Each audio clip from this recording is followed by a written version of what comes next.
Direct News TV. June 7, 2023. Analysis: fighting recedes, but peace in Yemen remains distant. For the past year, Yemen has been in a state of no war and no peace. While preferable to all-out warfare, it is also a status that is not sustainable. There has been a heavy focus on diplomatic efforts to seal an agreement between Saudi Arabia and Yemen's Iran-backed Houthi rebels. But any deal between those two parties is unlikely to solve the Yemeni civil war. Instead, experts say, that outcome would require reconciliation between a host of various Yemeni groups.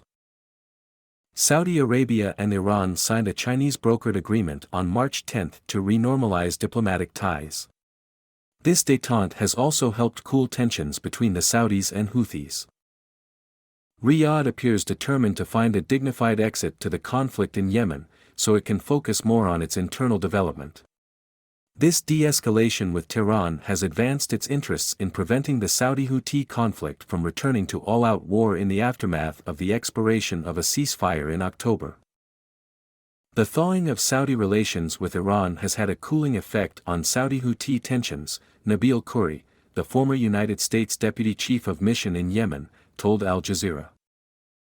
On the positive side, reduced tensions have led to a prolonged ceasefire, at least in northern Yemen.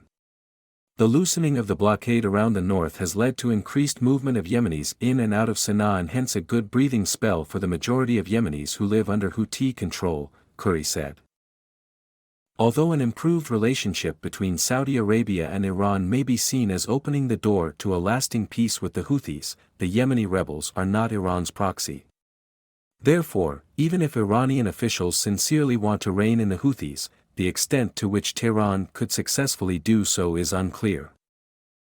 There may be people in Saudi who think that this Saudi-Iranian diplomatic deal might have a significant impact on the Houthis, but I suspect that those who are better informed and closer do realize that the Iranian influence on the Houthis is very limited. Helen Lackner, the author of books that include Yemen in Crisis, Autocracy, Neoliberalism and the Disintegration of a State, told Al Jazeera.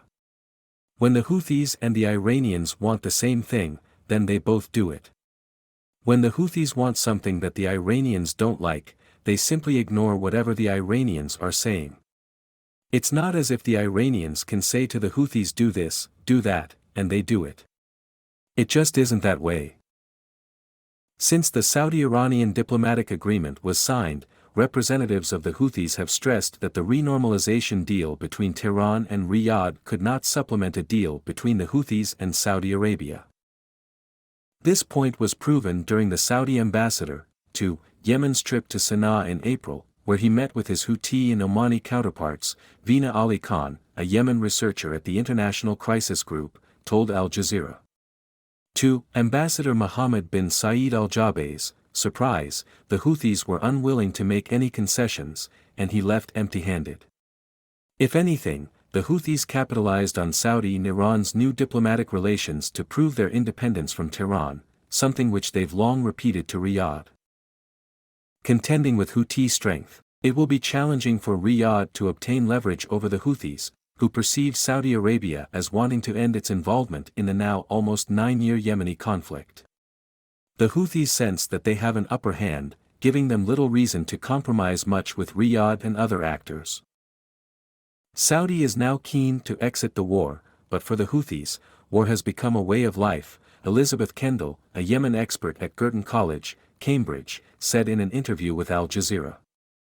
After nearly 2 decades of on-off wars, the Houthis are unlikely to agree to peace without extracting major concessions in the form of power, territory and resources. Within this context, it will be critical to keep an eye on Marib and possible Houthi aggression towards the government-controlled, resource-rich city. If you look at the discourse from the Houthis, it's getting more aggressive, Lackner said. She added that an important question to consider was whether a renewed Houthi offensive against Marib, which the group has failed to take during several previous offensives, would result in Saudi airstrikes being renewed. The only thing in my view that prevented the Houthis from taking Marib was the Saudi airstrikes, so should the Houthis start attacking Marib again, would the Saudis and the Emiratis intervene with their airstrikes starting again? I don't know. Saudi and Houthi negotiators have been discussing a deal consisting of three phases: humanitarian issues, military arrangements, and talks between Yemeni factions. According to Ali Khan, the two sides have thus far failed to move beyond the first phase. The Houthis want an agreement that sees a slice of the government's oil wealth go to their central bank. They do not want a deal that leaves them financially beholden to Riyadh, which explains their hard line on a wealth-sharing agreement before they will entertain intra-Yemeni talks. The Houthis also want the Saudis to stop supporting their Yemeni rivals and to foot the bill for reconstruction payments on their side, Ali Khan said. Despite the political deadlock, there is evidence on the ground that a silent agreement could be in the making, Ali Khan explained. In the run-up to the Eid holiday, Sana'a Airport opened for more destinations and flights. This could be an attempt by Riyadh to maintain diplomatic momentum as it buys time for ongoing discussions with the Houthis. Yet believing a Saudi-Houthi pact by itself could bring peace and stability to Yemen is naive. Many other divisive issues would not be automatically resolved just because Riyadh and the de facto government in Sana'a reach a deal. A long-term peace deal between Saudi Arabia and the Houthis would permanently end Saudi-led airstrikes, but it would not end the conflict. There are many factions and militias invested in the Yemen war beyond just Saudi Arabia and the Houthis, whose aims and ambitions would all need to be addressed for peace to become a reality in Yemen, Kendall explained. As Khoury said, overcoming the tough challenge of reaching a Yemeni rapprochement is necessary for a broader peace to take shape across Yemen. For that to happen, a new sense of realism has to set in among Yemenis on such issues as southern independence, sharing of natural resources and central bank assets, and an agreement on freedom of navigation for north and south in and out of all Yemeni ports, the former U.S. diplomat told Al Jazeera. Tensions in southern Yemen. The role of the United Arab Emirates, which backs the separatist Southern Transitional Council, STC, cannot be overlooked. Abu Dhabi has been notably absent from the Saudi-Houthi talks, and some experts question its commitment to promoting nationwide peace across Yemen. Beyond a cessation of hostilities with the north, the Emiratis have no interest in promoting a general peace inside Yemen that allows the expansion of Houthi influence in the south, Khoury said. Of particular importance for the UAE is their close relations with the separatist, southern leadership that allows Emiratis control of southern seaports and sea lanes around the entrance to the Red Sea. The dysfunctionality and fragility of Yemen's UN-recognized government, currently represented by the Presidential Leadership Council and officially backed by Saudi Arabia, all weaken the anti-Houthi coalition. The council's nature and the way it was set up in 2022, a sudden announcement made in Riyadh, have significantly contributed to the entity's inability to gain any foothold in Yemen. As Lackner explained, the Houthis and the STC are actively trying to undermine the Presidential Leadership Council.